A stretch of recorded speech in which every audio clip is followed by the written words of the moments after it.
Hello everyone, कैसे हैं आप सब और आप सबकी स्टडी कैसी चल रही है। आई होप आप सबकी स्टडी बहुत अच्छी चल रही होगी और मेरी स्टडी भी अच्छी चल रही है। तो कल मैंने यूपी टीजीटी की क्वालिफ़िकेशन के बारे में एक वीडियो बनाया था कि हमें टीजीटी के लिए क्या क्वालिफ़िकेशन रिक्वायर होती हैं और पीजीटी के लिए क्या क्वालिफ़िकेशन रिक्वायर होती हैं।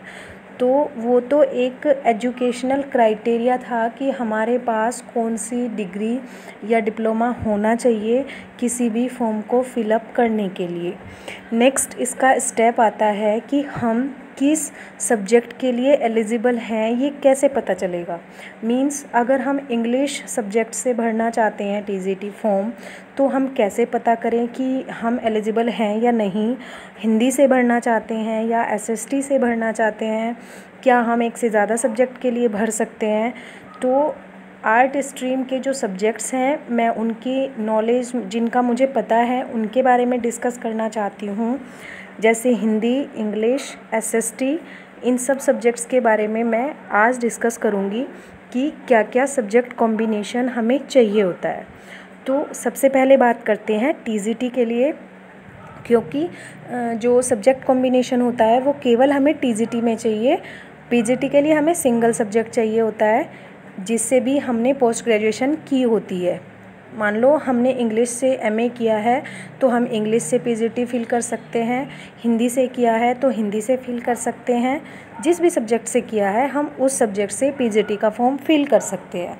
लेकिन टीजीटी के लिए हमें जो सब्जेक्ट कॉम्बिनेशन है वो चाहिए होते हैं कि हमारे पास ग्रेजुएशन में कौन कौन से सब्जेक्ट किस ईयर में रहे हैं। कई बार ऐसा होता है कि हम फर्स्ट ईयर में कोई सब्जेक्ट रखते हैं और नेक्स्ट ईयर किसी वजह से उसको चेंज कर देते हैं, तो उससे भी हमारी एलिजिबिलिटी पर इफ़ेक्ट पड़ता है।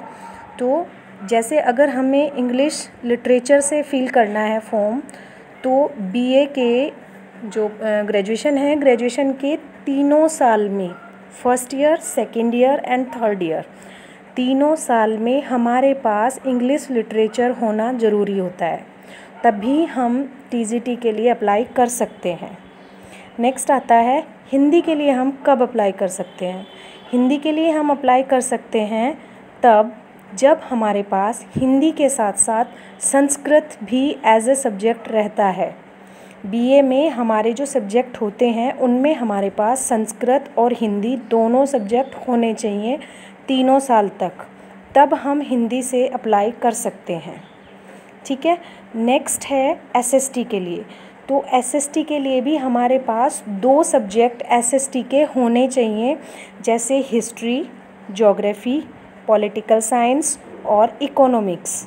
इन चारों में से 2 सब्जेक्ट हमारे पास ज़रूर होने चाहिए, और अगर इनमें से कोई भी एक सब्जेक्ट हमारे पास है तो हम एसएसटी के लिए एलिजिबल नहीं हैं। और जो सोशल स्टडीज़ होता है, जो एसएसटी यही होता है, एसएसटी एक कॉम्बिनेशन होता है, 2 सब्जेक्ट हमारे पास इनमें से, इन 4 सब्जेक्ट में से होने चाहिए। ठीक है।